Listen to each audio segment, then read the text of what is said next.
Hello नमस्कार सखींनो, उज्ज्वलाच kitchen कट्ट्यामध्ये आपलं सर्वांचं स्वागत। हे पहा, आज आपण एक कच्च्या कैरीचा ठेचा बनवणार आहोत। खूप छान असा लागतो। तुम्ही कधी केला नसेल असा हा ठेचा आहे, एकदम चविष्ट असा लागतो। त्यासाठी ही कच्ची कैरी घेतलेली आहे। त्यासाठी एक छोटा कांदा बारीक चिरून घेतलेला आहे, एकदम बारीक पण नाही चिरायचा आहे, मोठा चिरायचा आहे। 4 हिरव्या मिरच्या घेतलेल्या आहेत आणि 5-6 लसूण पाकळ्या घेतलेल्या आहेत। आता प्रथम आपण कैरीची साल काढून घेणार आहोत।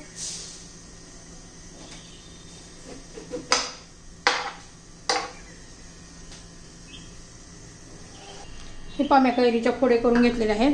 कैरी थोडीशी पिवळी व्हायला लागलेली होती।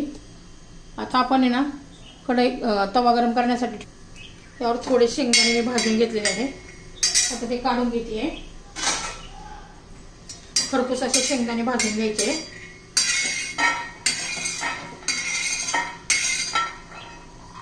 तर त्याच्यामध्ये थोडं तेल घालून घेऊया।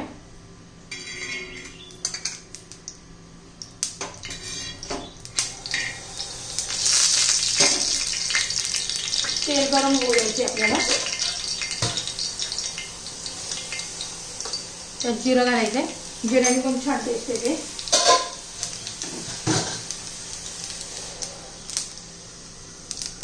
जिरं तडतडलं की कांदा घालायचा।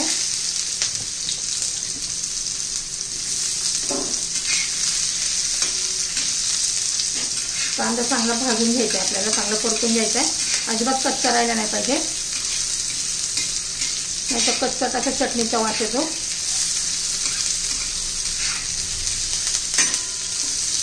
छान असा मी तांबूस कांदा करून घेते।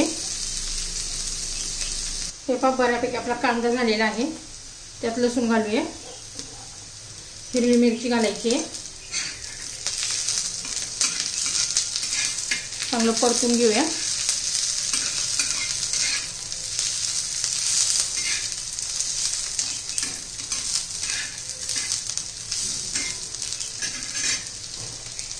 हे पहा, मिरची पण चांगली झालेली आहे आपली।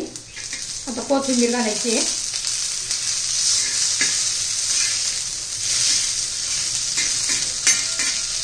ह्या पद्धतीने कांदा झाला पाहिजे, त्यासाठी मोठा मोठा चिरायचा आहे, कारण मिरच्या पण आपण नंतर त्याच्यात भाजतो ना, त्याबरोबर मग करपू नये म्हणून मोठा मोठा कांदा कापून घ्यायचा असतो। आता कैरी घालून घ्यायची। ही माझी कैरी थोडी पिवळी झालेली आहे, कच्ची असली तर अजून छान। कैरी घातल्यावर जास्त वेळ नाही आपल्याला भाजायचं आहे, एखादा मिनिट भरच।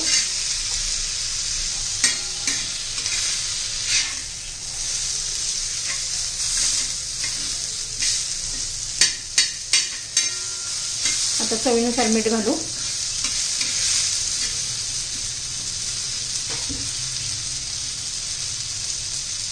माझी कैरी थोडीशी गोड आहे, जास्त आंबट नाही आहे, त्यामुळे पिवळी झाली आहे। त्यामुळे मी ना साखर नाही घालत, नाही थोडीशी साखर घालायची आहे। आणि मिरची तुमच्या चवीनुसार घाला, आंबट गोड कशी, ते जास्त तिखट कमी तिखट तशी। मी तर 4 मिरच्या घातलेल्या आहेत।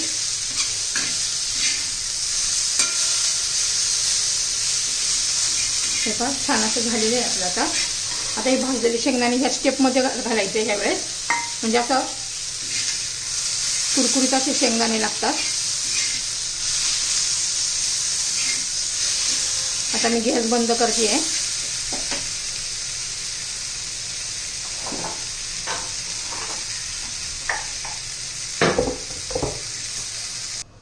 हे पहा, मी आता हे सर्व खलबत्त्यात काढून घेतलेलं आहे। अजिबात मिक्सरमध्ये बारीक करायचं नाही, आपल्याला ठेचून घ्यायचे खलबत्त्यात। ठेचून घेतले ना तर चटणीची टेस्ट छान लागते।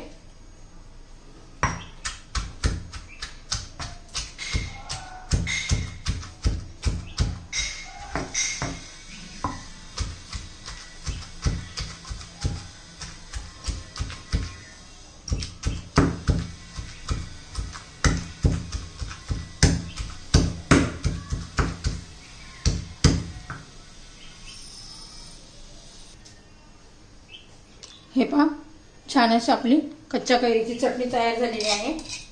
खूप छान लागते भाकरी बरोबर, चपाती बरोबर। तोंडी लावण्यासाठी चटणी खूप अप्रतिम अशी चटणी लागते. आता कमी आंबटवाली कैरी घ्यायची आहे.